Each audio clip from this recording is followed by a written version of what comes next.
Alléluia. Nous saluons tous les frères qui sont en communion avec nous, qui sont à Agadir, qui sont à Safi. Partout où vous êtes en communion avec nous, nous vous saluons au nom de Jésus-Christ. C'est une salutation spéciale. Quand tu portes Christ en toi, même ta salutation est quelque chose de spécial. N'est-ce pas? Quand Marie avait reçu Christ, la parole, dans son sein, Élisabeth a réalisé que cette salutation n'était pas la même. N'est-ce pas? On ne sait pas combien de fois elles se sont saluées, elles se sont embrassées, mais ce jour-là, c'était différent. Alléluia. Amen. Alors, donne encore une salutation différente à quelqu'un. Par la foi, libère quelque chose. Que le prophète qui est en toi ressente. Amen. Alléluia.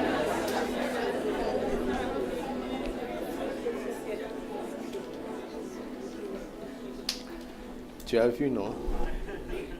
J'ai entendu ça quelque part. Nous allons parler de la puissance de l'abondance cachée dans la sagesse divine. Alléluia.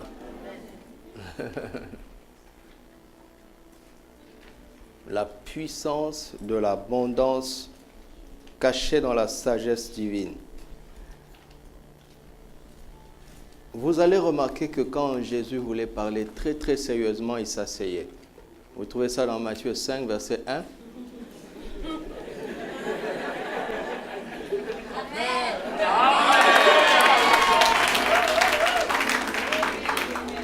Vous trouvez ça aussi dans Matthieu 13, verset 1.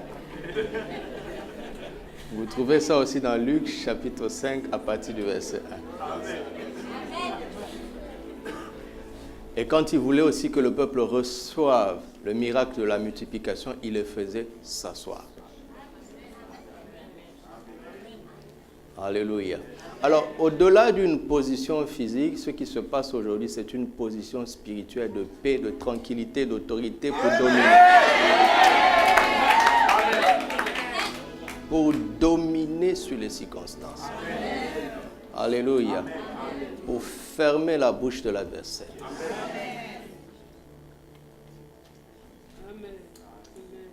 Proverbe chapitre 8. À partir du verset 10.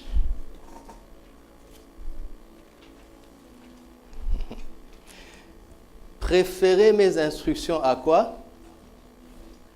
À quoi? Ne dépendez pas de l'écran. Vous avez une Bible. Merci pour les frères qui nous aident et qui font un excellent travail. Vous avez remarqué que ça ne bug plus. Vous êtes excellents, que Dieu vous bénisse. Les Lévites aussi sont excellents. La salle est toujours propre. Tout le monde est excellent. Vous êtes beaux, vous êtes merveilleux. Préférez mes instructions à quoi? Préférez mes instructions à quoi? Cela veut dire que les instructions du Seigneur ont une valeur supérieure à l'argent. D'accord? L'argent, c'est comme le franc CFA. Les instructions, c'est comme... Prenez la monnaie qui a le cours le plus élevé. Les instructions du Seigneur dépassent cette...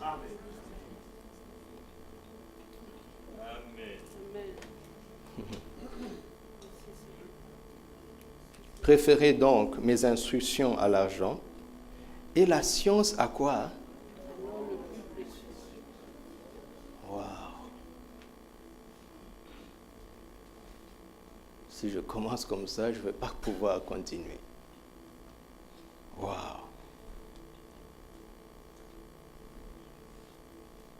Laisse cette parole t'interpeller et te pénétrer. L'or et l'argent, ce n'est pas ce qu'il y a de plus précieux. Il y a d'autres choses au-dessus de ça. Alléluia. Donc nous opérons à un niveau économique supérieur au grand de ce monde. L'économie de Dieu fonctionne avec la monnaie de ses instructions et la monnaie de sa science.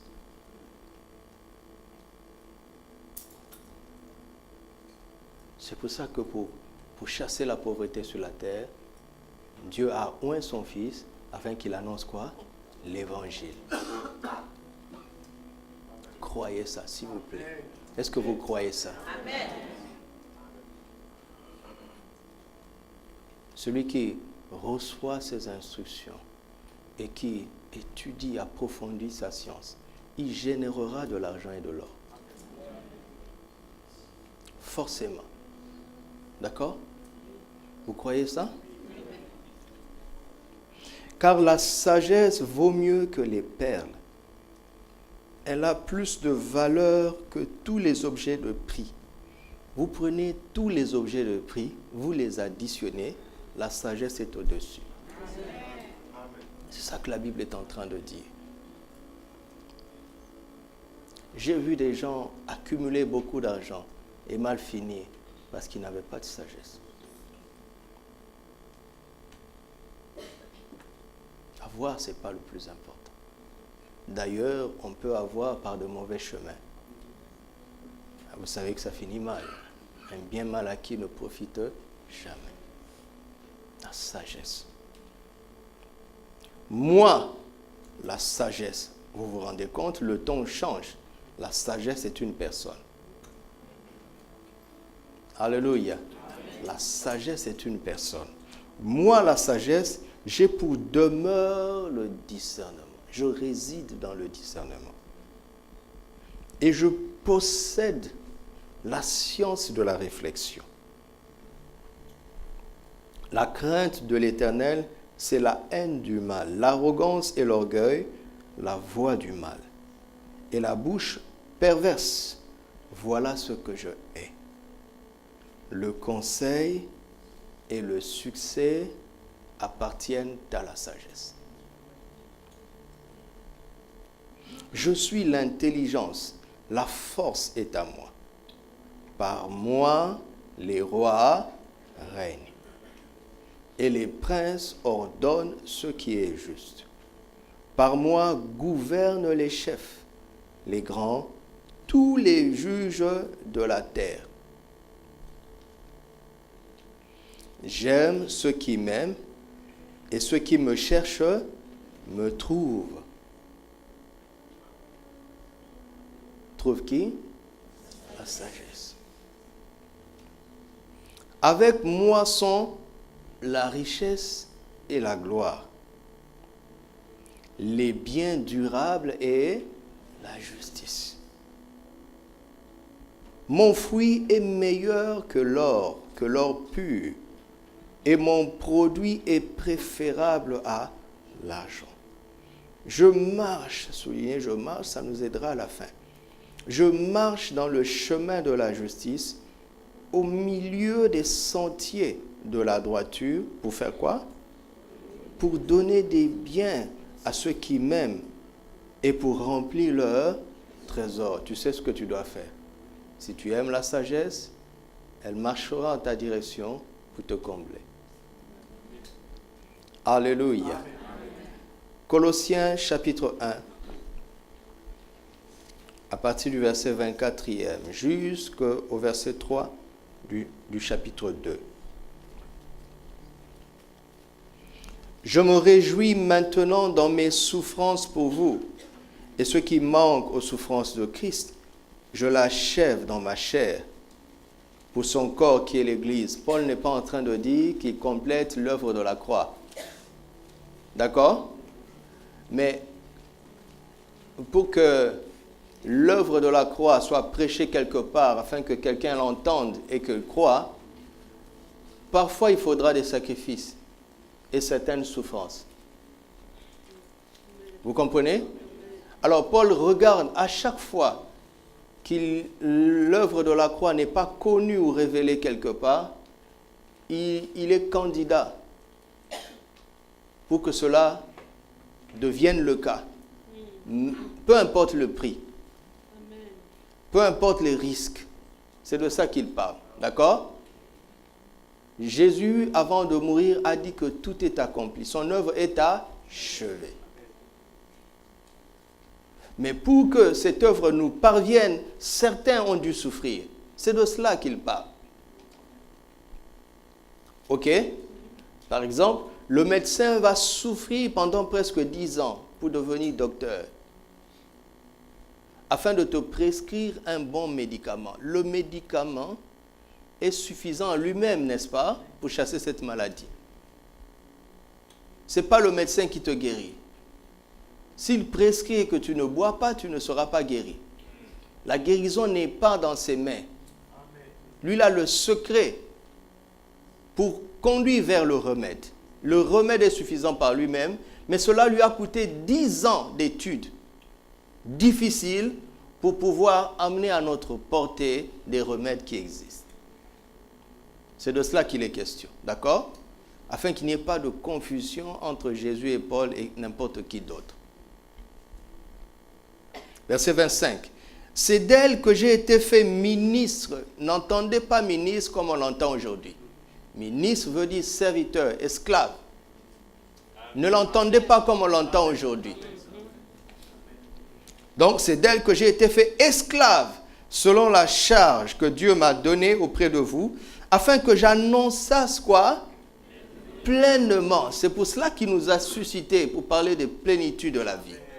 L'évangile n'est pas toujours annoncé totalement.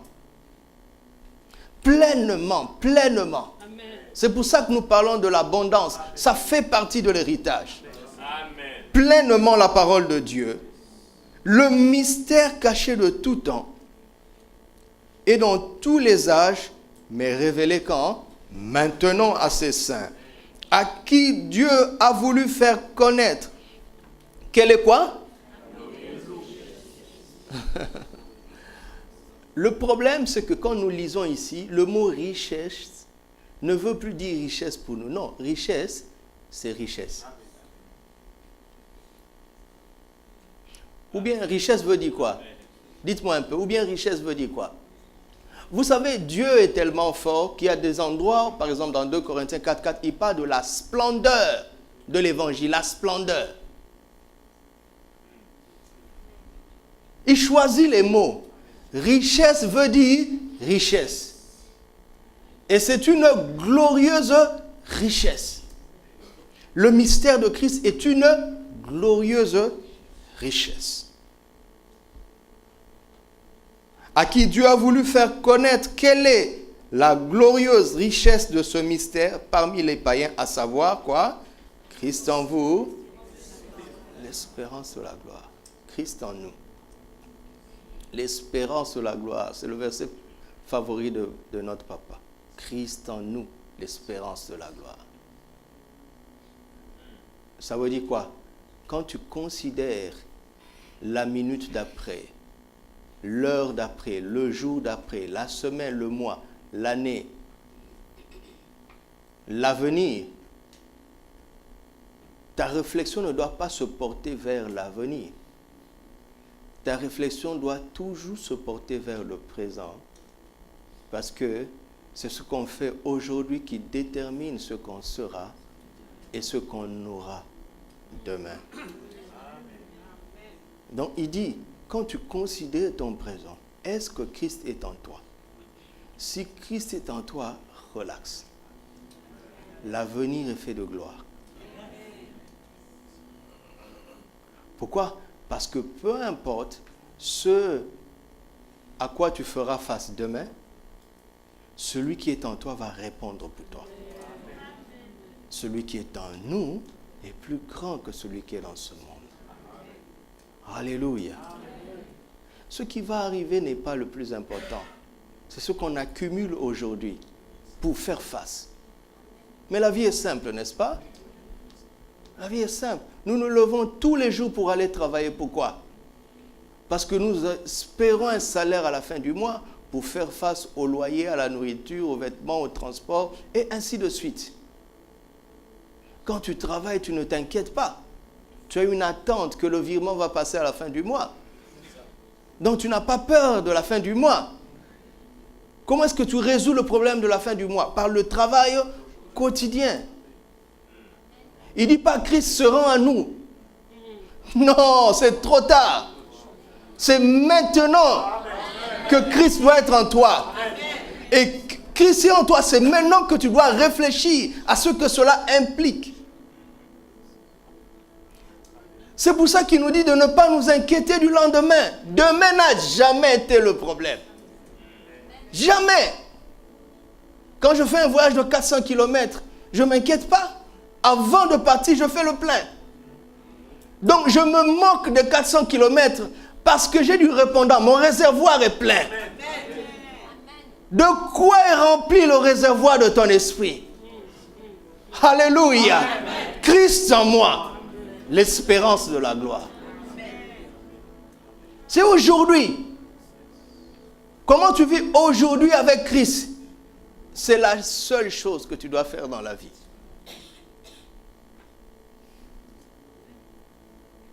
Ce n'est pas la religion. La vie chrétienne n'est pas comme ça. La vie chrétienne n'est pas la religion. C'est une réalité. C'est une réalité, une communion avec le Sauveur. Une soumission au Seigneur. Ce n'est pas la religion. Je rends grâce à Dieu d'être dans ce pays. Où, quand tu viens ici, tu dois montrer vraiment si tu es chrétien. Dans mon pays, dans le bar, là on vend l'alcool. Le matin, on commence par la musique chrétienne. Il y a la Bible partout. Toute arme forgée contre moi sera sans effet. Dans les taxis, des escrocs avec des versets bibliques. On n'a plus peur de la parole de Dieu. Gloire à Dieu parce qu'on est ici. Et les gens qui nous entourent, ils disent, ce livre a été falsifié. Prouvez-nous que c'est la vérité. Ah oui, prouvez-le nous. J'aime ça, j'aime ça. Parce qu'on ne peut pas être religieux ici.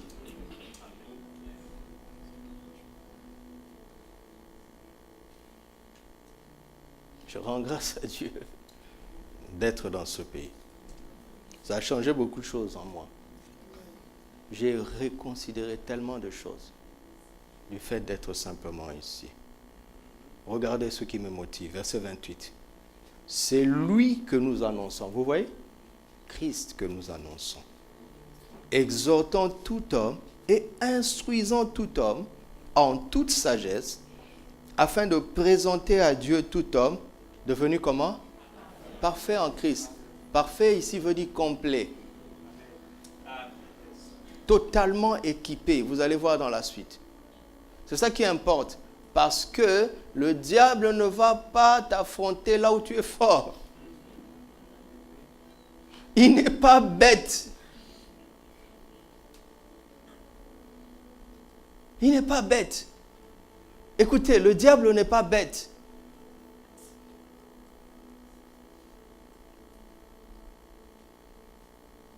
C'est pour ça que durant ce programme de 40 jours, nous essayons de toucher à presque tous les sujets possibles, sujets de prière possibles. Pour fermer la porte à l'ennemi. Pour qu'il n'y ait pas une situation où il puisse nous prendre par ruse.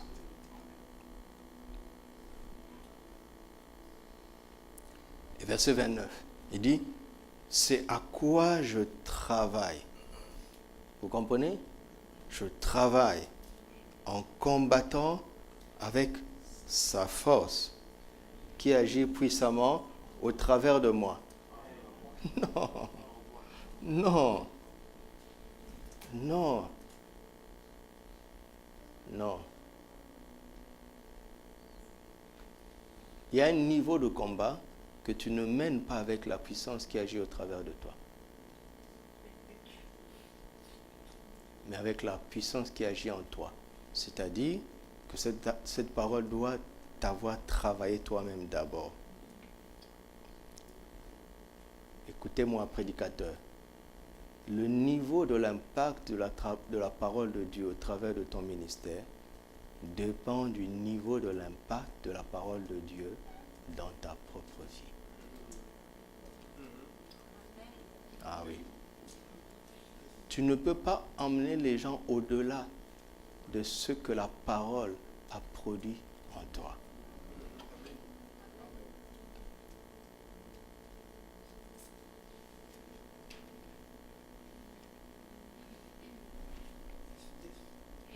Chapitre 2, verset 1. Je veux en effet que vous sachiez combien est grand. Ce combat est grand, mes amis. Que je soutiens pour vous. Vous êtes à Casablanca, n'est-ce pas? Et j'ai envie de dire, et pour tous ceux qui sont dans d'autres villes. On doit personnaliser la parole, hein? Laodicée ne nous intéresse pas ici. Et pour ceux qui n'ont pas vu mon visage en la chair, afin qu'ils aient le cœur rempli de consolation, qu'ils soient unis dans l'amour et enrichis d'une pleine intelligence pour connaître quoi? Et le mystère de Dieu, c'est qui? C'est Christ. Le mystère de Dieu se résume en une personne, en un nom. Christ, pas Jésus. Non.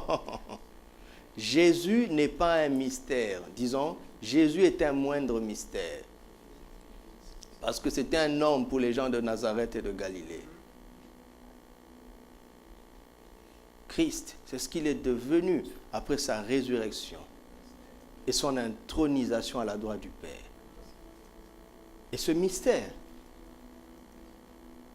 verset 3, mystère dans lequel sont cachés quoi? Tous les trésors de la sagesse et de la science. Écoutez quelque chose de très important. Écoutez, redoublez d'attention. Quand j'arrive ici, je m'éclate à cause de Proverbe 8. N'est-ce pas? Il dit, moi la sagesse. Moi la sagesse. Vous avez entendu? Moi la sagesse.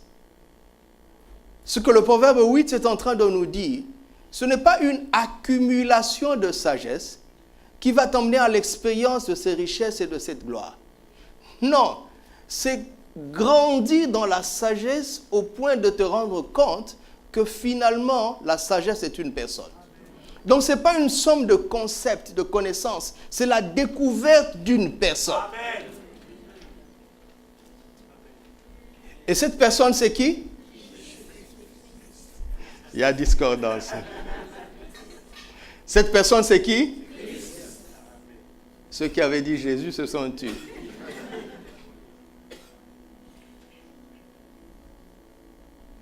Maintenant, tous les trésors de la sagesse et de la science sont cachés en qui? En Christ.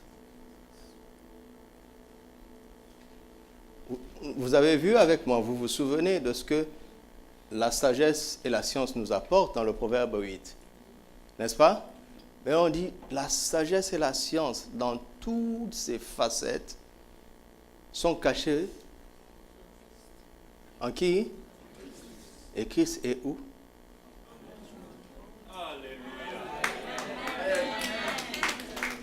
Ça veut dire que chaque enfant de Dieu est un gisement. Vous m'entendez? Un gisement. Tu contiens un filon. Un filon des choses plus précieuses que l'or et l'argent. Mon ami, là où nous en sommes, c'est à croire ou à laisser. Je ne veux pas passer rapidement comme ça. C'est à prendre au sérieux ou à abandonner la foi.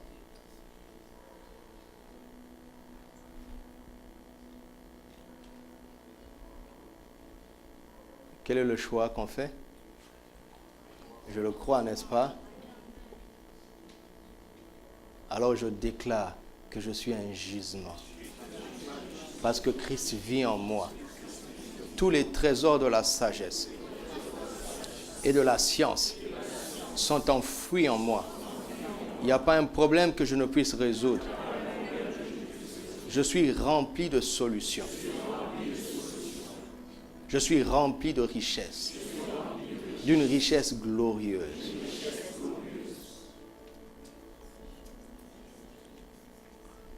Alors, ce qu'il nous reste à faire, c'est de savoir le manifester.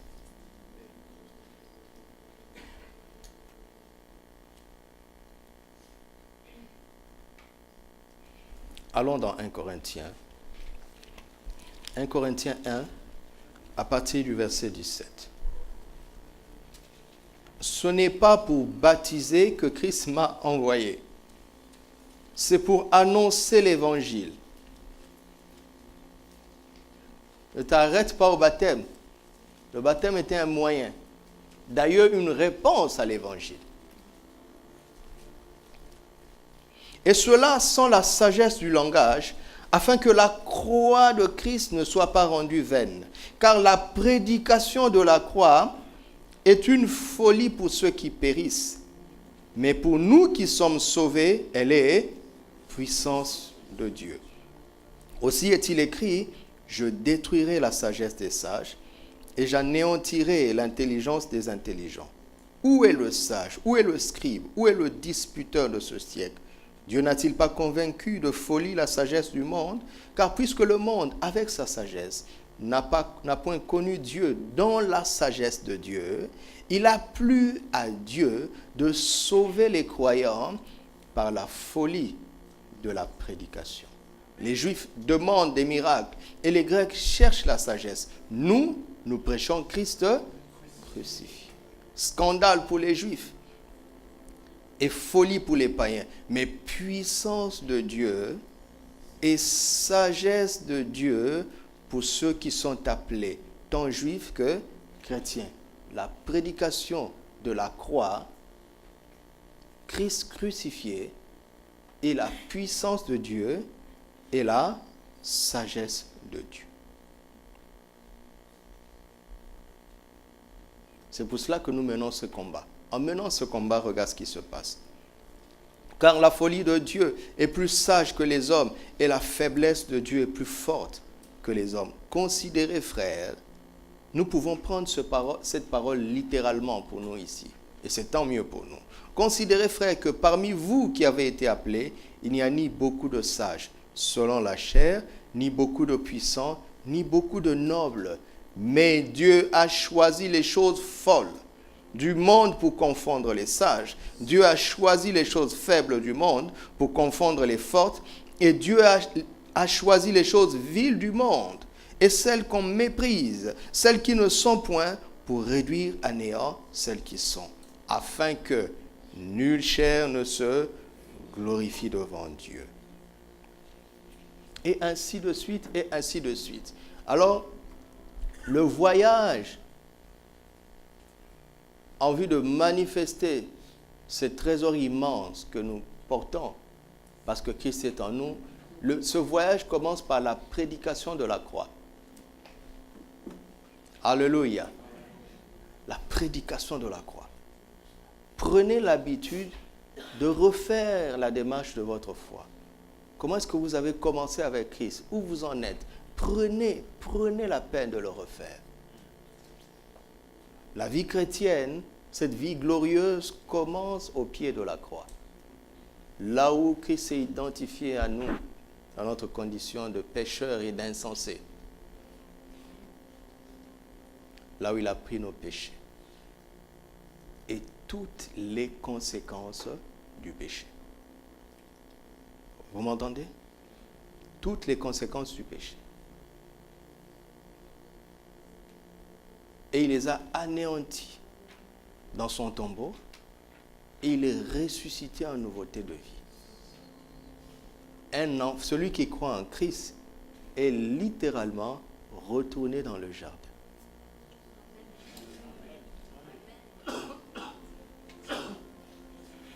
Alors, il nous reste de développer la foi pour vivre ce que devait être l'équivalent de la vie de l'homme dans le jardin. Et de combattre toutes les conséquences du péché qui sont encore visibles quelque part dans notre expérience. On a du travail, hein? Ça fait que tu ne peux pas être un chrétien au chômage. Quelqu'un m'entend? C'est pour ça que je demande d'éteindre les clim, parce qu'avec le temps, ça peut rendre malade.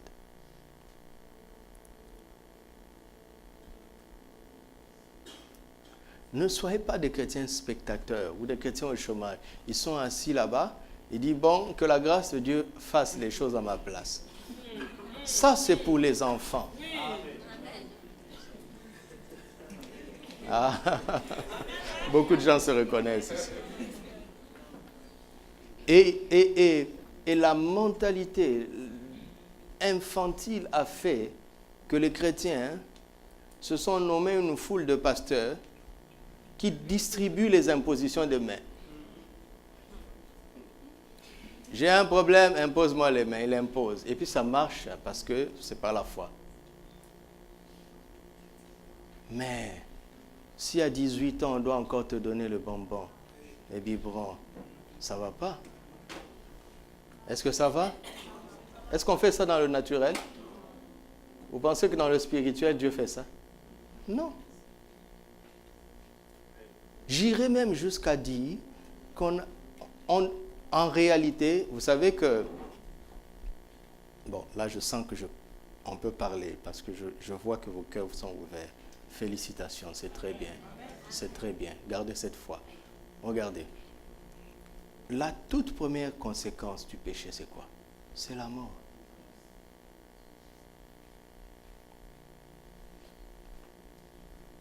La mort spirituelle, la séparation avec Dieu.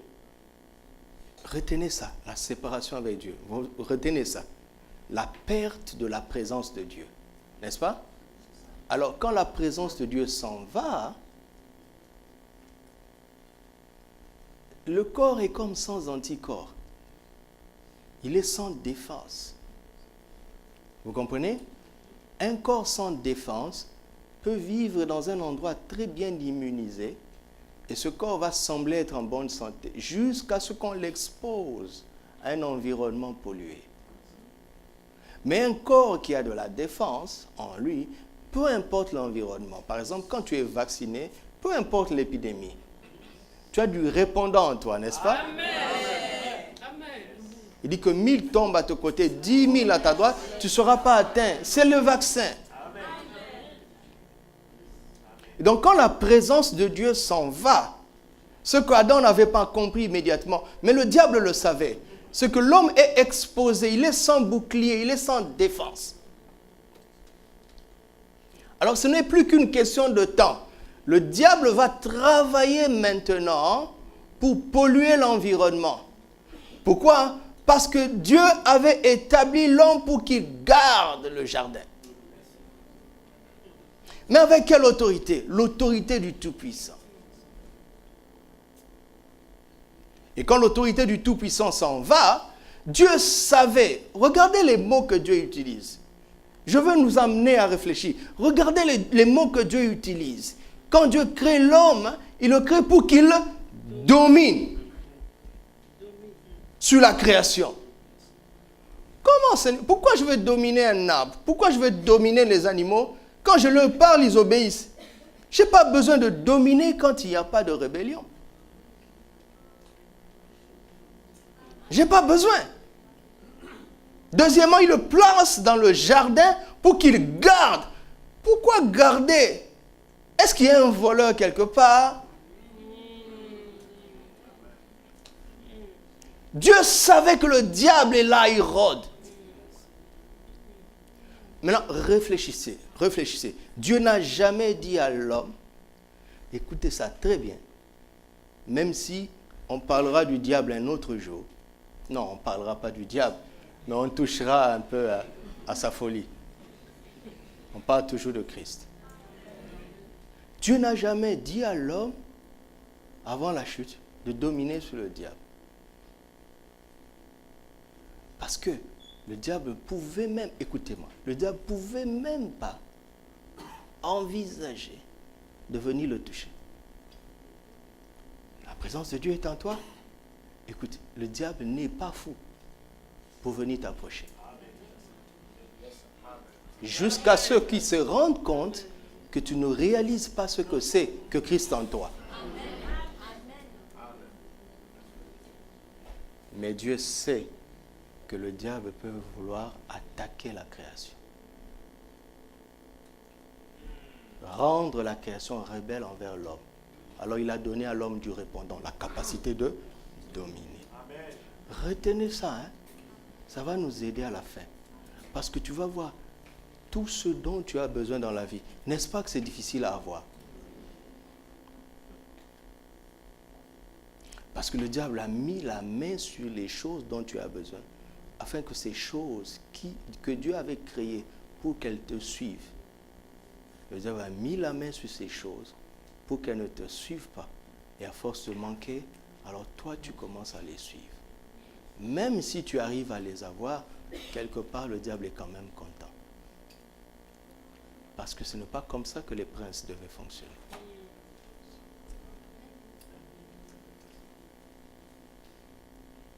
Alors la présence de Dieu s'étant retirée, le diable a commencé à manipuler la création.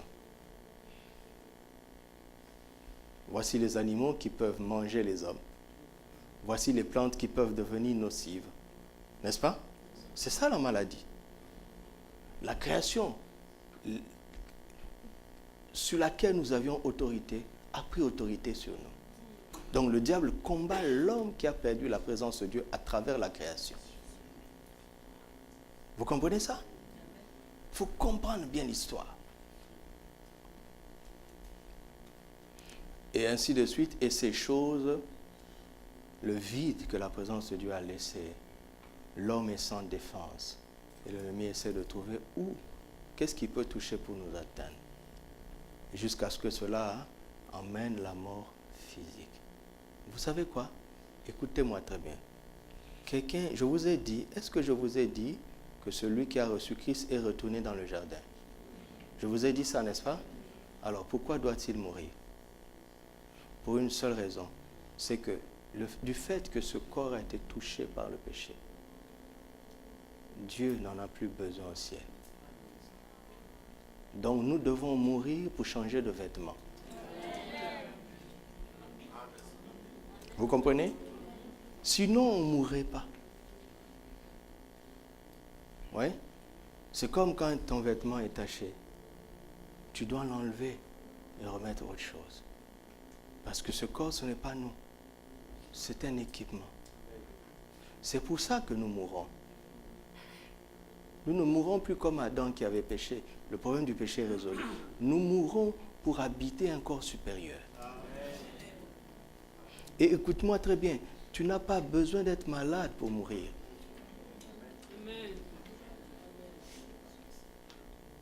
Croyez-moi à ça. La plupart d'entre nous a fait des projets. Projet de devenir tellement faible pour pouvoir mourir à 58 ans. Change de projet. Dis à ton frère, change de projet.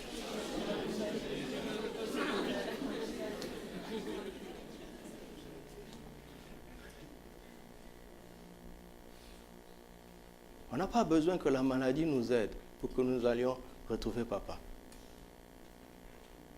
Je ne suis pas en train de dire qu'on ne mourra plus. D'accord? Mais quand le temps sera venu, nous choisirons de partir.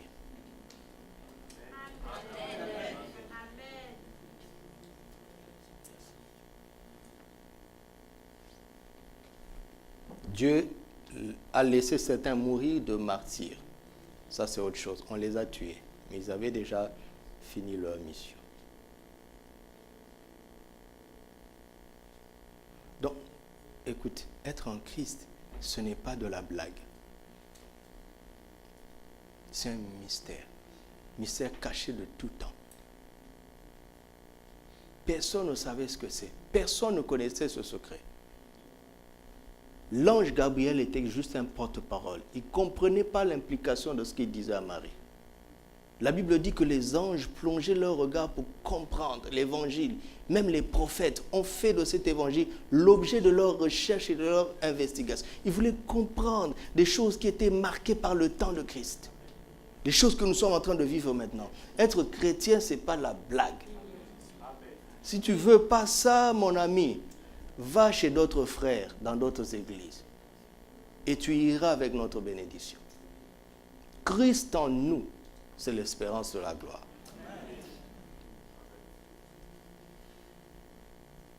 Et tout commence par la prédication de la croix. Alléluia. Tout commence par la prédication de la croix. Et vous savez qu'à la croix, Christ s'est fait péché de juste qu'il était, afin que nous devenions en lui justice de Dieu. 2 Corinthiens 5, 21. Vous savez que par ses meurtrissures, nous avons été guéris à la croix. C'est là où il a pris nos douleurs, toutes nos infirmités. Mais dans ce chapitre, sur la même croix, il s'est fait pauvre. 2 Corinthiens 8, 9. De riche qu'il était, afin que par sa pauvreté, nous soyons enrichis. Je ne sais pas ce qu'on doit expliquer ça. D'accord? Écoute, si on te dit quelqu'un était blanc, il s'est fait noir, de blanc qu'il était, afin qu'en croyant en lui, tu deviennes blanc. Qu'est-ce qu'il te reste à faire? Mais tu crois? Et tu t'attends à devenir blanc. J'aurais dû faire l'inverse. D'habitude, je fais l'inverse. Mais certains ont pensé que j'étais un peu raciste sur le bord ou africaniste. Je n'ai rien à faire avec tout ça. On ne doit pas défendre les Africains. Il faut condamner les Blancs ou l'inverse. Non, ça n'a pas de sens. Il y a une seule race, la nouvelle création. C'est ça qui importe. Tout ça va rester ici. Alors, j'ai cru qu'il avait pris mes péchés, j'ai ressenti la paix. Et dans les jours qui ont suivi, quand je commettais les mêmes péchés, j'étais malheureux. Ce n'est pas qu'on me jugeait. Hein. J'ai compris moi-même que je ne peux pas continuer à vivre avec, pour mon propre bonheur. Ma nature a changé. Des choses auxquelles je prenais plaisir, non, je n'y prends plus pour mon propre bonheur. Alors je commençais à chercher des secrets pour vaincre. Parce que ma nature a changé, ma nature sainte. Ainsi de suite. J'étais mourant, vous n'aurez jamais eu ce pasteur que je suis. C'est l'évangile qui m'a sorti du lit de la mort. Quand je parlais à mes parents, parce que ce sont des choses que je n'ai pas eu le temps de leur expliquer. Un jour, ma mère me disait, mais dis-moi, qui t'a appris ce que tu sais dans la Bible et dans la vie? J'ai dit, maman, ça a commencé à l'âge de 6 ans, quand on m'a offert le Nouveau Testament. Je commençais à lire et à réfléchir. Je ne connaissais pas le Saint-Esprit, mais aujourd'hui, je comprends que c'est l'Esprit qui venait me parler. La médecine avait échoué, il n'y avait rien à faire pour moi. Mais ce n'est pas parti immédiatement. Hein. Je ne veux pas exagérer. Hein. Les crises ne se sont pas arrêtées instantanément. Oui, il y a des guérisons instantanées. Mais il y a aussi des guérisons qui prennent du temps. Pourquoi? Parce que tout n'est pas dans la maladie. Il y a d'autres ramifications. Le Saint-Esprit sait qu'est-ce qu'il doit corriger ou qu'est-ce qu'il doit arranger pour que quand ce problème arrive, tu répondes avec foi. Ça m'a pris du temps. Et ce parcours m'a amené à aimer Christ. Je suis amoureux de Christ. Vous savez, Jésus pour moi est vraiment une personne. Quand je passe des jours, il y a des jours où on est surchargé. Quand je passe des jours sans me retirer dans sa présence, je suis malheureux. Ce n'est pas l'obligation d'aller prier. Non, ce n'est pas comme ça. Tu sais, quand tu as un ami que tu aimes beaucoup et que tu n'as pas eu le temps avec, il te manque, c'est ça. C'est ça la prière. C'est ça la prière. Jésus est devenu réel pour moi à l'âge de 6 ans. Entre autres, les problèmes que j'avais, c'était des problèmes de respiration. Quand il fait trop chaud, je suffoque. Quand il fait trop froid, ça ne va pas. Donc parfois, il fallait que je sois dehors. Et j'avais peur de la nuit. Et Dieu bénisse les tantes et les oncles qui ont soutenu ma mère pour me tenir compagnie, parce qu'ils devaient se relayer toute la nuit. Alors, je parlais beaucoup pour qu'ils ne dorment pas, parce que moi, j'avais peur de la nuit, mais le sommeil. Il y avait toujours un moment où j'étais seul. Et aujourd'hui, je sais que c'est le Saint-Esprit. Et la voix venue me disait, mais pourquoi tu as peur de la nuit? Je dis, mais parce qu'il fait noir. Vous savez que la nuit n'est pas si noire que ça. Oui, regarde comment l'Esprit a parlé à un enfant. Il dit, mais il ne fait pas noir. Regarde, il y a plein d'étoiles. Plein de nuit. Regarde ta tante qui dort. Est-ce que tu ne vois pas? Oui. Regarde cet objet. Est-ce que tu ne vois pas? J'ai dit, oui, je vois. Il dit, alors, ce n'est pas si noir que ça. La nuit n'est pas si noire que ça. Amen. Donc, j'ai commencé à développer, dans mes moments de peur, je cherchais cette voix. Parce que cette voix savait trouver les mots. Je ne savais pas que c'était le Saint-Esprit.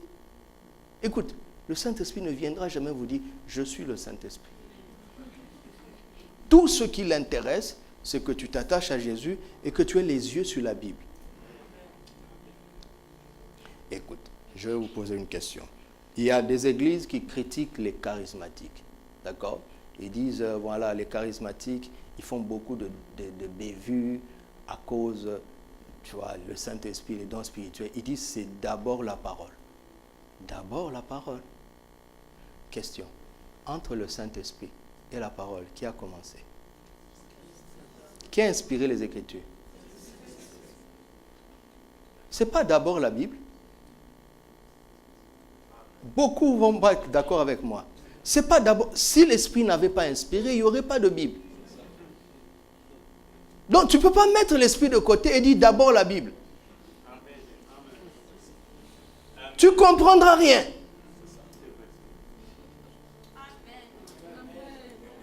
Non. Oui, maintenant, nous devons comprendre que l'Esprit parle à travers les Écritures d'abord. Oui, ça c'est vrai. Mais de dire aux gens, d'abord la Bible, c'est des légalistes. Écoutez Jésus, lui-même il dit, c'est l'Esprit qui vivifie. La chair ne sert de rien. Les paroles que moi je vous dis sont esprit et vie. Amen. Paul a complété en disant, la lettre tue. La lettre. Vous savez combien de bêtises les gens font avec la Bible?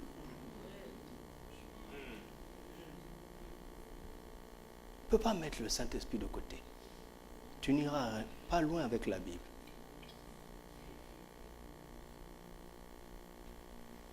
Alors, ce voyage commence par la prédication de la croix. Là où nous comprenons ce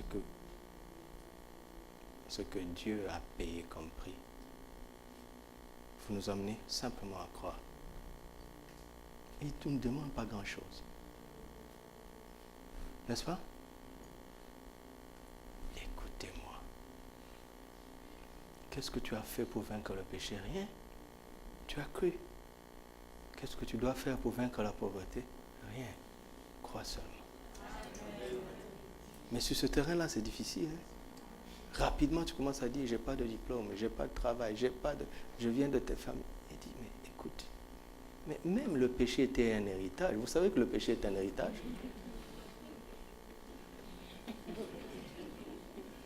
Parfois, les parents frappent les enfants parce qu'ils sont rebelles, mais ils l'ont reçu d'où?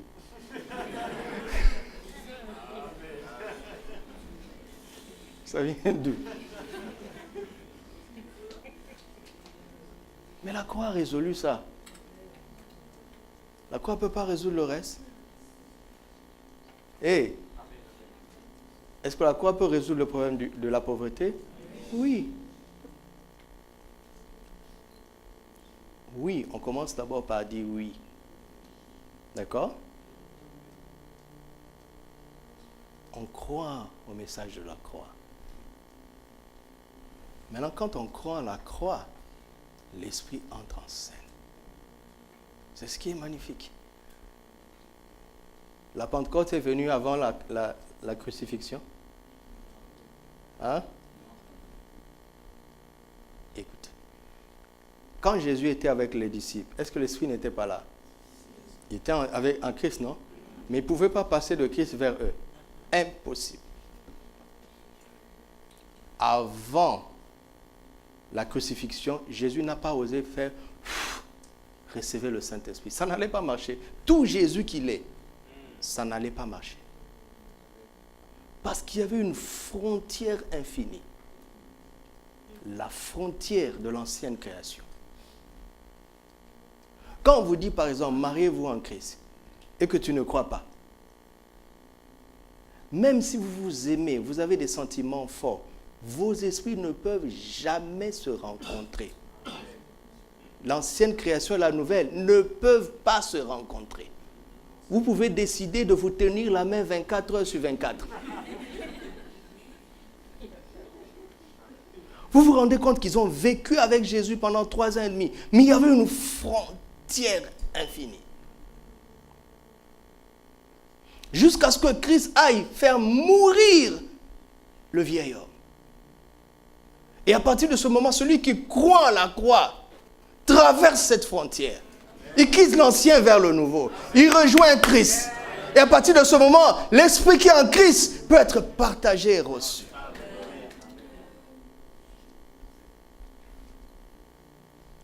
C'est la même chose. Je suis pécheur, je crois en l'œuvre de... Écoutez-moi. Nous avons de grandes choses à faire. Vous comprenez?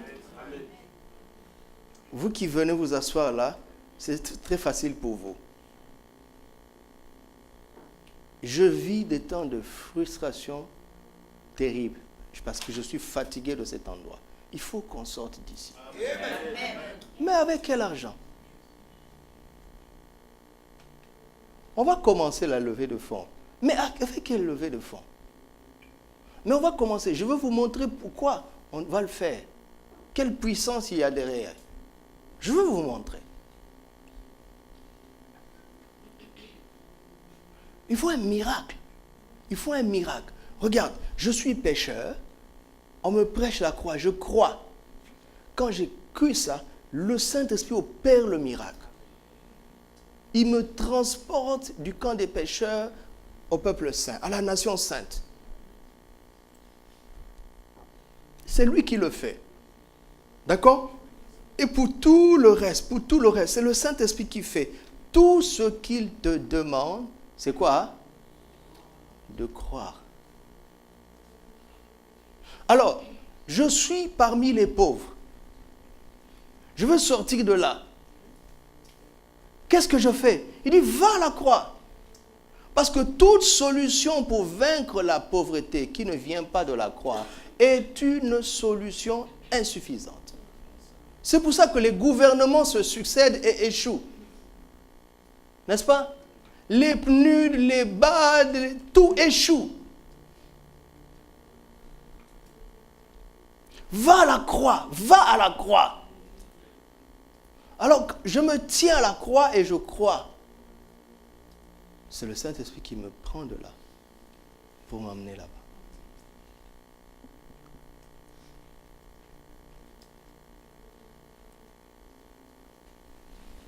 L'une des choses qu'il fait, je vous l'avais dit, c'est quoi? C'est qu'il nous donne des visions. Vous vous en souvenez? 2 Timothée 3:1, 2 Thessaloniciens 3:1, dans les derniers jours, il y aura des temps difficiles. Mais Dieu a précédé ça dans Acte 2, à partir du verset 17, il dit, dans les derniers jours, je répandrai de mon esprit sur vos fils et vos filles prophétiseront, vos jeunes gens auront des visions.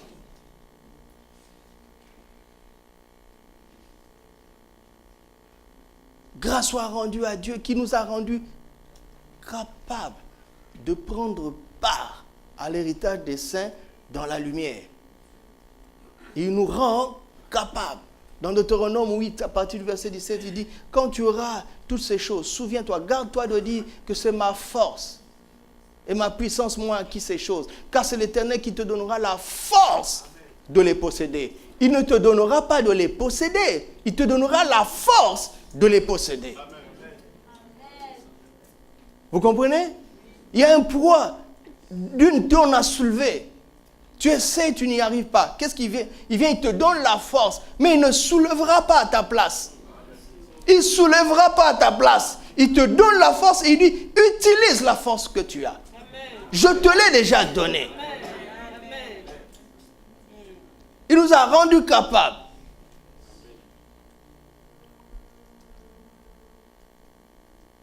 C'est ce qu'il fait. Alors, les temps difficiles vont arriver. Lui, il nous donne quoi? La vision. Vous comprenez? Quand je crois en l'œuvre de la croix, d'accord? Mon statut spirituel change sur le champ. Aucun enfant de Dieu n'est pauvre. Aucun. Aucun.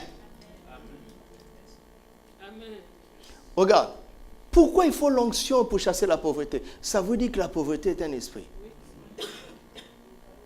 C'est pour ça que les solutions intellectuelles n'arrivent pas à réussir. Tu ne peux pas résoudre un problème spirituel avec des solutions intellectuelles. Et donc, ton statut spirituel a changé. Maintenant, il reste quoi? Il reste l'enseignement de l'esprit, la sagesse, l'instruction, la science, qui te donne des visions. Dans le présent, tu vois des choses à l'avance. Et si tu vois des choses à l'avance, qu'est-ce que tu fais? Tu te prépares aujourd'hui. Amen. C'est à cause de ce que je vois que je parle comme ça aujourd'hui. Et je sais, Dieu a tout créé par la parole. Je sais que nous sommes en train de créer ce qu'il faut. Nous sommes en train de créer un avenir meilleur avec l'enseignement des Écritures. Je suis vraiment en train de les créer par la grâce de Dieu.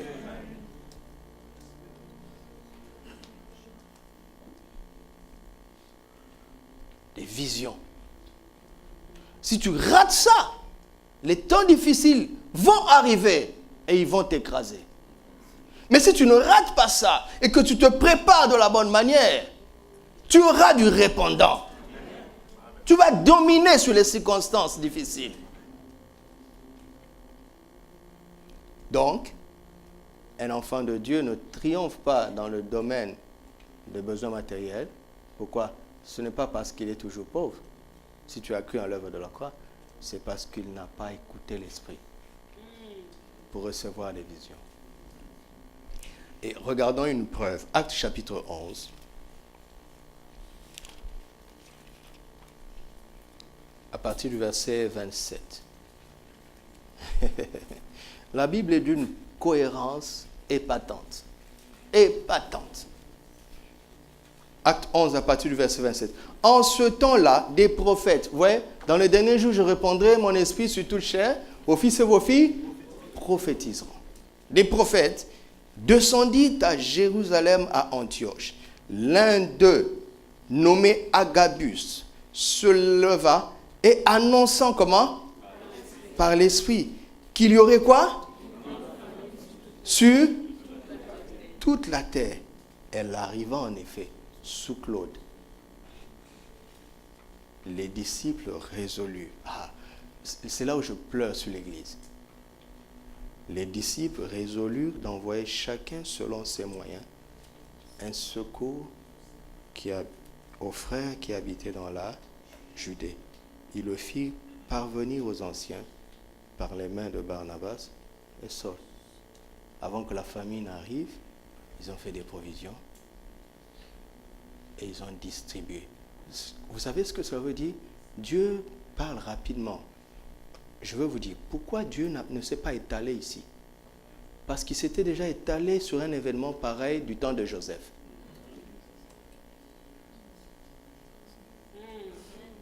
Vous avez saisi?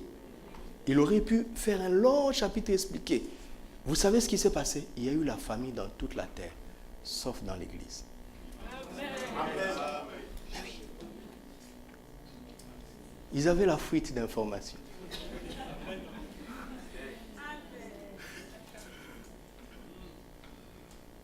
C'est pour ça que je ne comprends pas quelqu'un qui prie pendant 1 heure. Il sort avec rien. Après 10 minutes, déjà, moi, mon cas est rempli.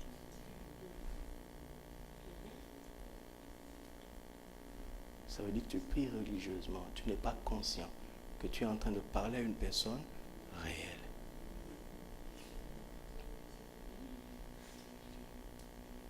Mais il y a des jours où il ne te donnera aucune parole. Pourquoi? Pour t'entraîner à prier longtemps. Parce qu'il aime ta présence. Il dit, continue. Je suis content quand tu es là. Continue. Parce que je le connais. Si tu lui dis une parole, Gabriel, il dit merci, bye bye. À la prochaine occasion. Alors par amour pour toi, je garderai le silence. Il a dit ça en Sophonie. Pour que tu restes là. Il y a des événements qui vont arriver, qui vont faire, Dieu va propulser l'Église. Pourquoi? Nous aurons l'information, nous nous préparerons, et quand ça va arriver, nous aurons des solutions. Vous vous souviendrez de ma voix.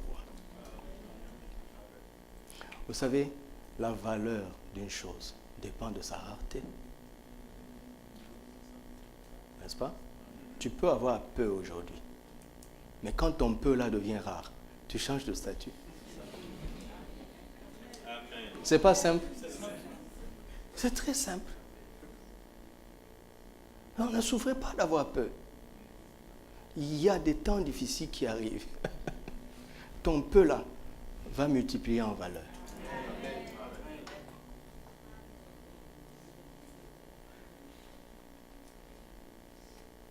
Un parent est venu ici. Son enfant est venu au Maroc étudier. Son enfant était difficile. Et c'est même, en fait, pour dire vrai, ils auraient pu l'envoyer en France ou ailleurs. Mais ils se sont dit, au moins dans un pays musulman, il aura quelques limites. C'est pour ça qu'ils l'ont envoyé ici. Et la maman, elle m'a dit elle-même. La maman s'est inscrite sur Facebook pour surveiller son enfant. Et quelques temps après, elle a commencé à lire les posts de son enfant sur Facebook. Elle dit, qu'est-ce qui se passe? Notre enfant est passé de l'extrémité du désordre à l'extrémité d'une secte. L'enfant est devenu sectaire quelque part. Quand il parle à l'enfant, vous savez, quand on est zélé, là, on donne des leçons même aux parents. On évangélise à tout va. La maman a dit, mais nous aussi on est chrétiens depuis longtemps, mais sa chrétienté là, je pense qu'il a basculé dans une secte. Alors qu'est-ce que la maman a fait? Elle a fait croire à son enfant qu'elle veut venir le voir. Elle est venue en vacances ici. Elle a assisté à toutes les réunions. Mercredi, dimanche, toutes les réunions. Elle est allée à la cellule. L'enfant ne savait pas. Et avant de partir, elle a pris rendez-vous avec moi. Elle dit, pasteur, je ne peux pas partir sans vous dire la vérité. J'étais venu vous espionner. Je voulais savoir qu'est-ce que vous enseignez. Parce que le changement de notre enfant était trop radical. Il dit, mais nous sommes chrétiens depuis longtemps. Ce qu'on n'a pas pu faire pendant 20 ans, vous avez réussi en 3 mois. Écoute la dame. La dame dit, quand elle additionne toutes les dépenses qu'ils ont fait pour stabiliser cet enfant, elle ne voit pas qu'est-ce qu'elle peut me donner. Donc, ça veut dire que tu as quelque chose de précieux en toi qui n'a pas de prix. C'est ce que je voulais dire. Ça n'a pas de prix. Si tu ne connais pas la valeur de ce que tu as, qui va l'acheter pour cher? Rien. Sais-tu celui qui est en toi? Connais-tu sa valeur?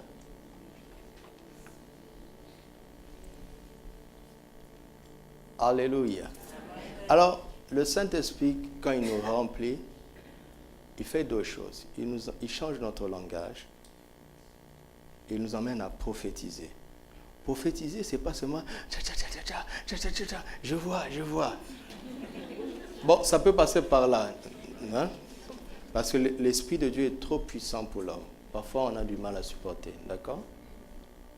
Mais prophétiser veut dire littéralement parler de la part de Dieu, ou bien, n'oubliez plus jamais ça, parler comme Dieu. Oui, parler comme Dieu. Parler comme Dieu. C'est ça son premier combat. Quand il te remplit, il vient changer ton langage. Il t'emmène à parler maintenant comme Dieu. Et quand tu dépasses ça, il te montre les visions de Dieu. Il t'emmène à voir comme Dieu. Vous m'entendez? Et quand tu commences à voir comme Dieu, regardez votre Bible. Il y avait des ténèbres à la surface de l'abîme.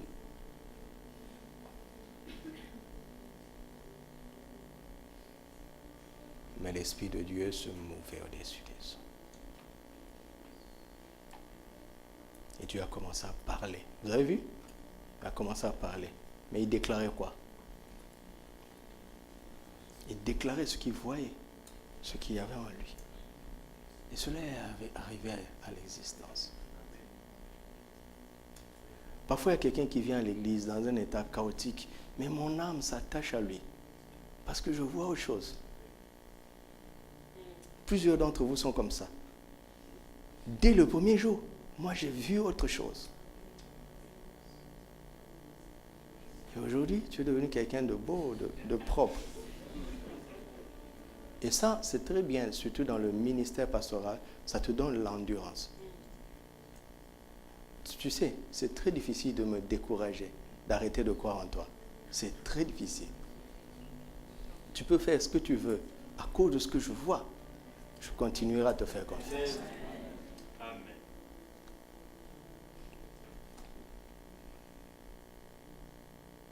Je veux que nous apprenions à cultiver notre communion avec l'Esprit de Dieu à partir de la parole. C'est ça qui va faire la différence. Tu seras surpris des idées que tu auras un matin quand tu te lèves. Surpris toi-même. Et vous savez, pour le plus souvent, ce sont des idées simples. Simples. Simples. J'ai tellement de choses à vous dire. Tellement de choses à vous dire.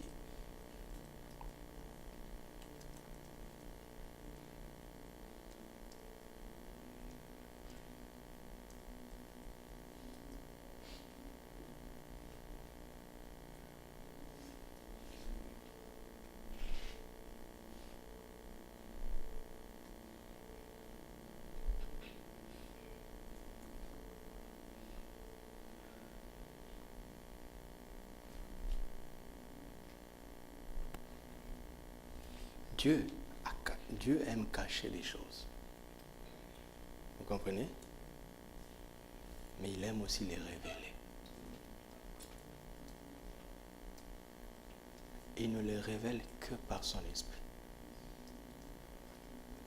Tu peux avoir cru en l'œuvre de la croix et rester aveugle spirituellement.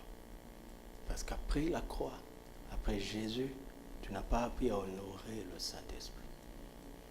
Alors ce qui est caché restera scellé.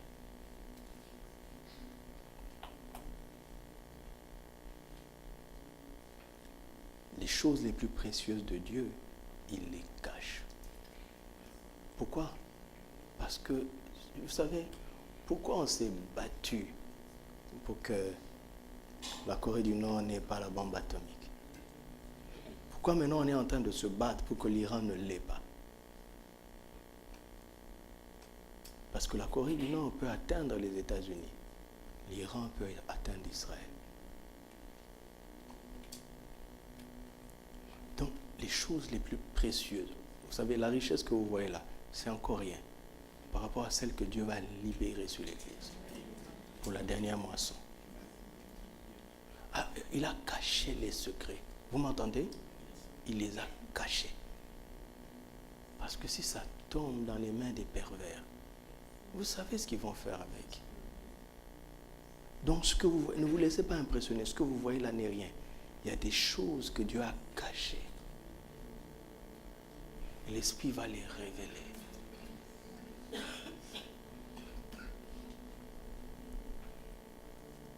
Donc, nous devons nous entraîner à parler comme Dieu et à voir comme Dieu. À regarder la vie comme Dieu. À parler comme lui. Alléluia. Il y a tellement de choses à dire là-dessus. Il y a tellement de choses. Mais je veux dire certaines choses dans le séminaire Vision, parce que le Seigneur a commencé à m'ouvrir l'esprit. Alors, dans le temps qui nous reste, on va conclure. Que le Seigneur m'aide à conclure. Je vais vous montrer quelque chose. Commençons par le psaume 65, versets 5 et 6.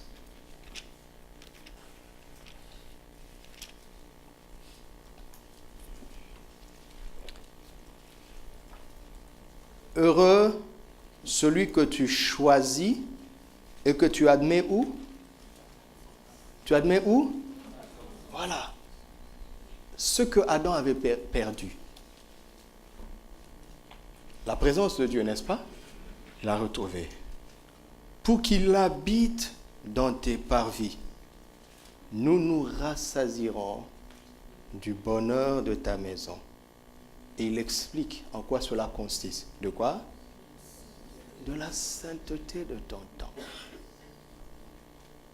Il dit, dans ta bonté, tu nous exauces par des prodiges, Dieu de notre salut, espoir de toutes les extrémités lointaines de la terre et de la mer. Ça, c'est quelque chose que nous expérimentons déjà. Le bonheur de sa maison, la sainteté. Vous avez cette atmosphère de pureté spirituelle, ce bien-être que l'on réalise dans l'adoration, dans le culte, n'est-ce pas? Mais ce bien-être est dérangé immédiatement quand on sort par ce qu'on appelle les réalités de la vie. Le manque, les difficultés. Écoutez ce que l'Esprit m'a envoyé vous dire. Il dit, écoutez, la présence, c'est la base. D'accord? C'est notre bien le plus précieux. Mais il y a quelque chose qu'il faut savoir faire avec cette présence.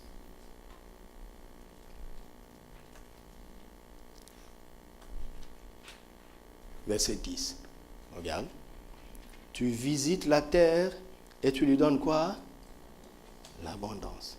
Tu la combles de quoi? Le ruisseau de Dieu est plein d'eau.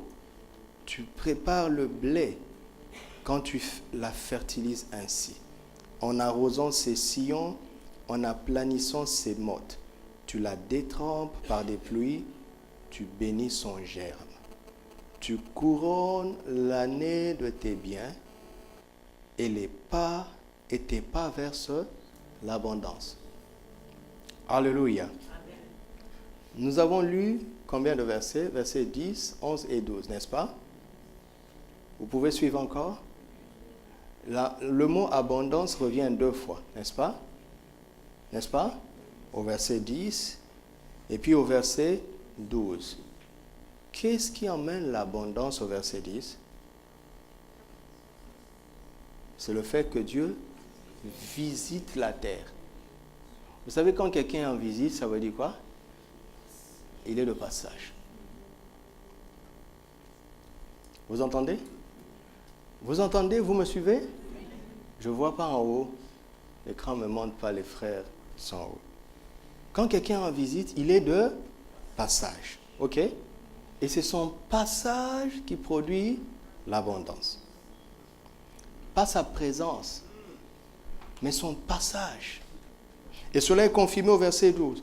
Tu couronnes l'année de tes biens et quoi? Tes pas versent l'abondance. C'est-à-dire quand il marche. Vous voyez, donc il y a le mouvement de Dieu. Il y a la présence de Dieu et il y a le mouvement de Dieu. C'est 2 choses avec lesquelles les enfants de Dieu doivent apprendre à composer. La croix, l'œuvre de la croix, Christ emmène la présence. C'est l'Esprit qui emmène le mouvement.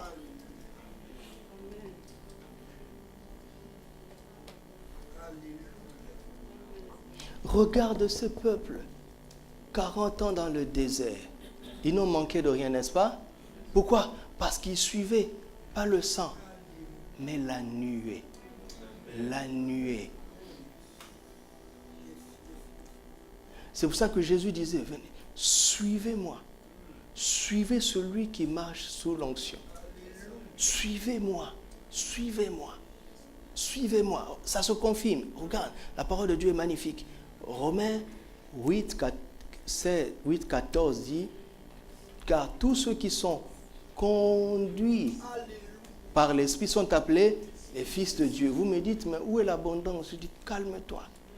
Galates 4, verset 1, on dit aussi longtemps que l'héritier est encore un enfant, il ne diffère en rien d'un esclave, quoiqu'étant le maître de tout. Mais il est placé sous des tuteurs et des administrateurs jusqu'au temps marqué par le Père. Son problème, c'est qu'il est un enfant.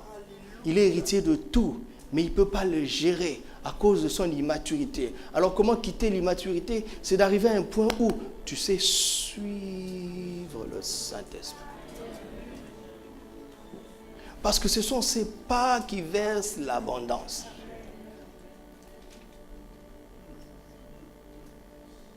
La présence, gloire à Dieu, c'est la base. Maintenant, il faut savoir baigner dans cette présence jusqu'à ce que tu réalises où il va, ce qu'il veut, quelle action poser.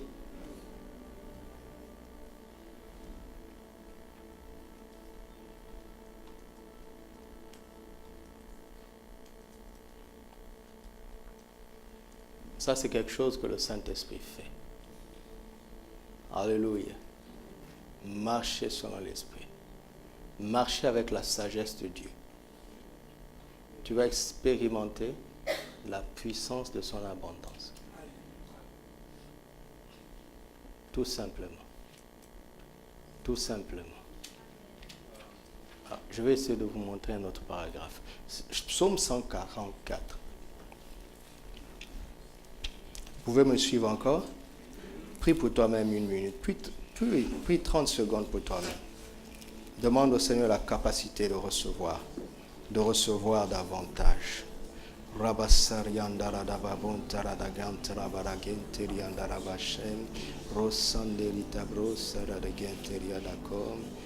Au nom de Jésus. Au nom de Jésus. Merci. Psaume 144, verset 1. De David. Béni soit l'Éternel, mon Dieu, qui exerce mes mains au combat et mes doigts à la bataille. D'accord? Il est en train de dire qu'il y aura un combat. Ok? Il y aura une bataille. À cause de cela, j'exerce tes mains. Ok? J'exerce tes doigts. C'est un langage prophétique. Il n'est pas en train de dire que les vrais chrétiens ne doivent faire que des travaux manuels. Mais en fait, qu'est-ce que tu ne fais pas avec tes mains? Même le travail intellectuel, tu utilises tes mains. Tu dois écrire, tu dois toucher le PC. Quoi que tu fasses, tes mains doivent être exercées, n'est-ce pas? Tes doigts doivent être exercés, comme je l'ai dit il y a plusieurs dimanches. Même pour signer un chèque, tu as besoin de tes doigts. Quand tu vas sur le compte carte guichet là, tu mets tes doigts, n'est-ce pas? Et tu remportes le combat du manque avec tes mains et tes doigts. Et tu as au bout de la monnaie pour répondre aux besoins. Donc Dieu, dans ce combat, il exerce nos mains et nos doigts. D'accord? Quelle est la relation entre ça et l'abondance? C'est très simple. Verset 12, 144, verset 12. Nos fils sont comme des plantes qui croissent dans leur jeunesse. Vous allez faire l'étude vous-même. Vous voyez que parce que tes mains sont exercées, on voit ça sur tes enfants. N'est-ce pas? Qui croissent dans leur jeunesse. Nos filles sont comme des colonnes sculptées qui font l'ornement des palais. Nos greniers sont pleins. Vous avez vu, hein? Il ne s'agit pas de chasser les démons. Le nom de Jésus suffit. La foi dans le nom de Jésus suffit. Mais il faut savoir laisser Dieu exercer tes mains pour que tes greniers soient pleins. Regorgeant toute espèce de provision, toute espèce. Nos troupeaux se multiplient par milliers. C'est-à-dire tes bénéfices. La proportion de tes bénéfices, c'est un multiple de milliers et de 10 milliers dans nos campagnes. Nos genisses sont fécondes. Point de désastre, point de captivité, point de cri dans nos rues. Heureux le peuple pour qui il en est ainsi. Heureux le peuple dont l'Éternel est Dieu. Vous comprenez? Donc quand il exerce tes mains au combat, et quand tu es bien entraîné, l'aboutissement, c'est ça. Tu expérimentes l'abondance dans tous les domaines. Pourquoi? Parce que tu es entraîné. Tes mains sont Exercer. OK? Alors, question, pourquoi les mains? Pourquoi les mains? Et c'est là où nous allons terminer. Vous savez, le monde exerce notre intellect. N'est-ce pas? Les études, c'est un exercice intellectuel pour acquérir une capacité intellectuelle dans un domaine, pour te rendre utile et avoir un travail pour lequel tu seras payé. Et ce n'est pas mauvais. Mais Dieu vient exercer les mains. Je disais, Seigneur, pourquoi les mains? J'aurais aimé dire que tu exerces mon esprit. Il dit, j'ai déjà exercé ton esprit à la sainteté. Je t'ai déjà exercé à l'adoration. Je t'ai déjà exercé au service. Il dit, ça, c'est pour le service. C'est pour ma relation avec toi. Mais par rapport aux besoins matériels, ce sont tes mains que je veux exercer. Parce qu'il y a un combat. Il y a un combat. Le diable s'est accaparé de la création afin que ceux qui craignent Dieu reçoivent difficilement. Il y a un combat, mes amis. Combien de fois il est plus facile de tricher, de corrompre, et ça passe. C'est très difficile d'être pieux. Il y a un combat. Alors je dis, Seigneur, oui, je connais ce combat. Je connais le combat de difficultés de loi de ce monde. Je connais ce combat. Mais pourquoi mes mains? Pourquoi les mains? Pourquoi les mains? Il dit, regarde. Écoutez bien ça. L'homme est la seule créature que Dieu a créée en le touchant. Il a pris la terre, il a fait une forme, et il a soufflé, et l'homme devient une âme vivante. Dieu n'a jamais touché pour avoir un animal, pour avoir un oiseau, pour avoir un poisson, pour avoir un arbre.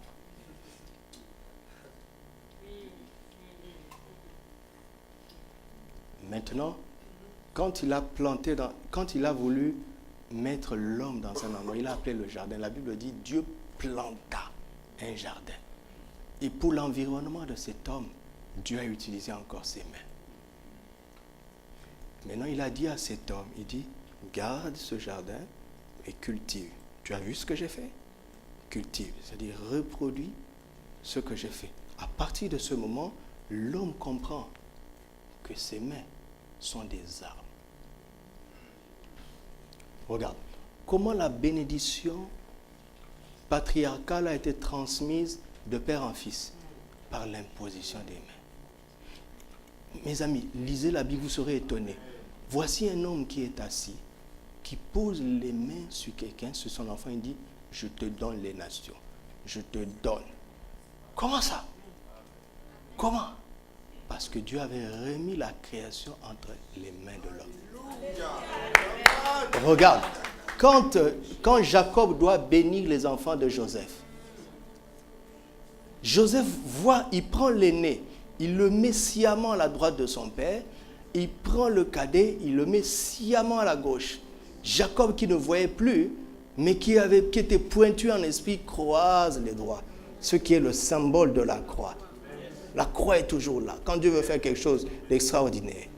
Mais Joseph dit, Père, pas ça. Vous voyez, ces deux hommes, toute leur attention ne sont que sur les mains. Et papa dit, oui, je le sais, mais je l'ai établi au-dessus de son frère. Il aura aussi sa bénédiction. Comment ça, Jacob? Comment? C'est moi, Joseph, le premier ministre en Égypte. C'est Pharaon qui règne. Et Jacob dit, ça c'est rien, ça c'est rien. C'est moi qui ai le pouvoir. Et le pouvoir est dans mes mains. Et j'aime ce que papa enseigne, il dit, le pouvoir a changé de main. Le pouvoir a retrouvé nos mains. Mais ce n'est pas fini. Il exerce nos mains en combat. Donc le diable a compris la leçon. Il a dit, ah, c'est dans les mains. Donc nous devons viser les mains. Mais, je ne veux pas dire la vérité. Alors qu'est-ce qu'il commence? Il commence par viser les oreilles.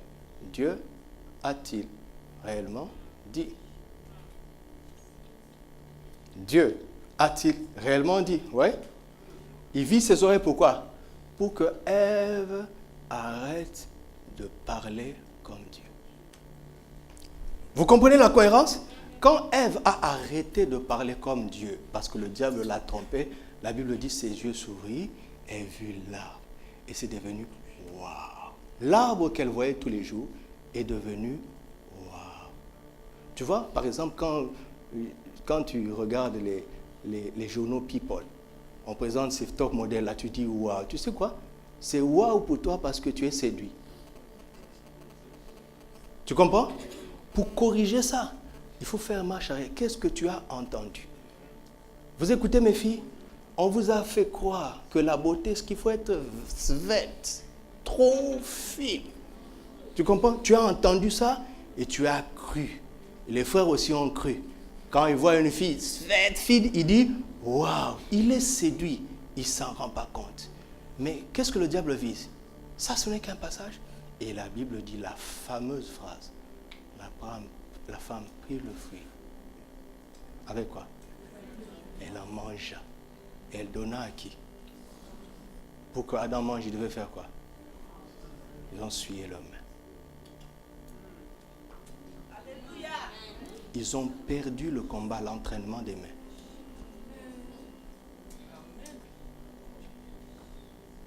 Regarde ce que Jésus fait. 1 Jean 1. 1 Jean 1. Alléluia. Vous sentez l'onction? 1 Jean 1. Ne vous excitez pas. On ne fait pas du spectacle. On ne fait pas du spectacle. 1 Jean 1. Regarde. Christ est venu tout corriger. Il dit, ce qui était dès le commencement, ce que nous avons, ensuite ce que nous avons, ensuite ce que nous avons, et que nos mains ont touché. Je suis fou? Dieu t'exerce encore comme ça. Il dit, au commencement était la parole. Tout discours qui n'est pas en harmonie avec la parole n'était pas au commencement. Va au commencement. Va au commencement. Fais marche arrière. Ce que Dieu avait prévu pour toi. Ça ne va pas aujourd'hui. Pourquoi? Parce que, oui. Pourquoi? Parce que, oui, ça ne va pas, oui, parce que je n'ai pas pu faire de bonnes études. Pourquoi tu n'as pas pu faire de bonnes études? Parce que mon père n'avait pas de moyens. Pourquoi mon père n'avait pas de moyens? Parce qu'il dit, ne t'arrête pas en route. Tant que tu n'as pas touché le commencement, n'écoute pas ce discours. Et quand tu fais marche arrière, on se retrouve où? En Genèse 3. Il dit, ne t'arrête pas. On va en Genèse 2. Il dit, ne t'arrête pas. Tu vas en Genèse 1, il dit, Dieu dit, créons l'homme à notre image. C'est ce que tu dois entendre. Amen. Quand tu crois ça, alors tu commences à parler comme Dieu. Tu vois? Sous l'onction du Saint-Esprit, tu commences à prophétiser. Tu commences à prophétiser. Ce n'est rien d'autre que de déclarer les Écritures. Déclare les Écritures. Persévère. Ne change pas de confession. Ne laisse pas le diable te tromper. Dieu a-t-il réellement dit? Tu lui dis oui, tais-toi. Dieu a vraiment dit ça. Va-t'en.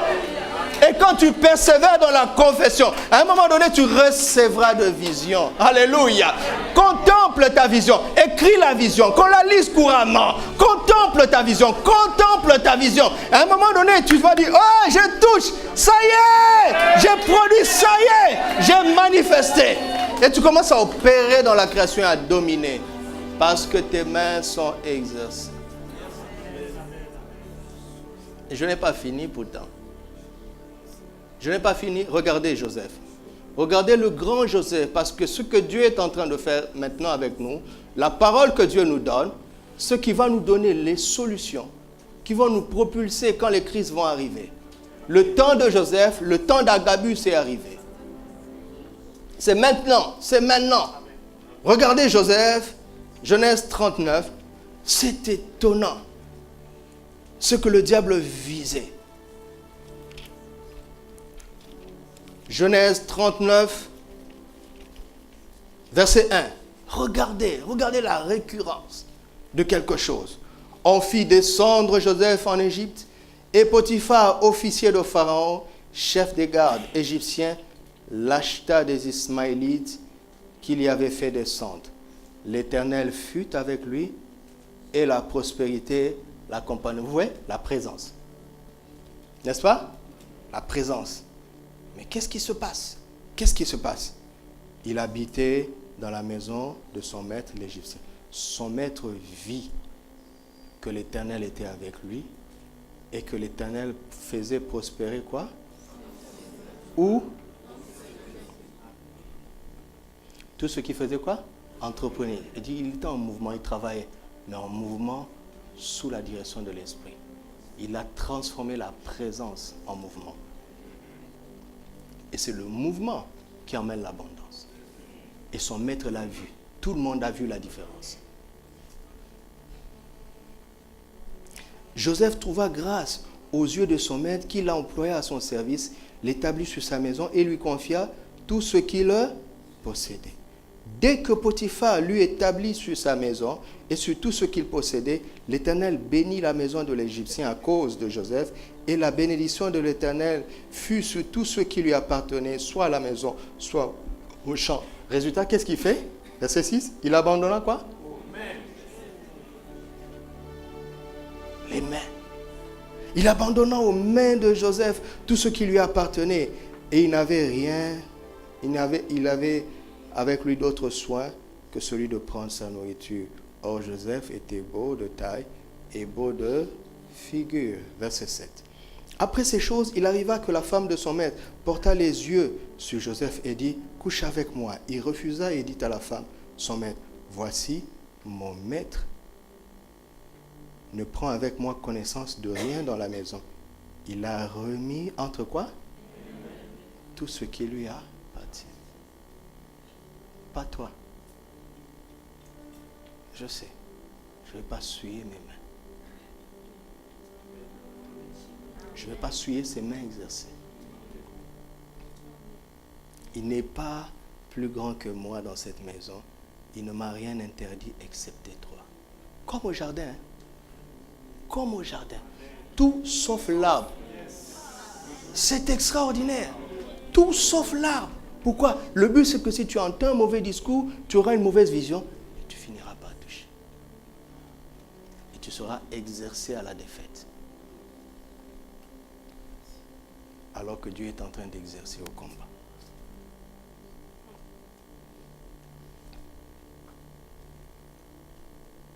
Versets 12 et 13. Elle le saisit par son vêtement en disant, couche avec moi. Il lui laissa son vêtement dans la main. Les mains de cette femme qui était exercée par le diable. Joseph laissa ses vêtements et s'enfuit. Lorsqu'elle vit qu'il lui avait laissé son vêtement dans la main et qu'il s'était enfui dehors, vous connaissez la suite? Dans la main. Vous avez là des mains qui étaient exercées par le diable contre les mains qui sont exercées par Dieu. Les mains qui sont exercées à la destruction contre les mains qui sont exercées à la multiplication.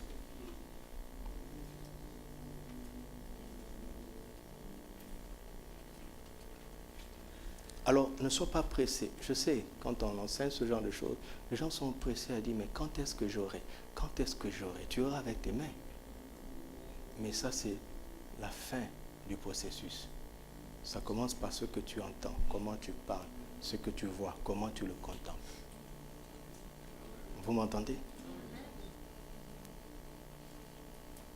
Et au bout de la chaîne, tu auras une idée qui vient du Seigneur. Et quand tu le feras, les choses pour lesquelles les gens courent viendront dans tes mains. Alléluia. Rendons grâce à Dieu.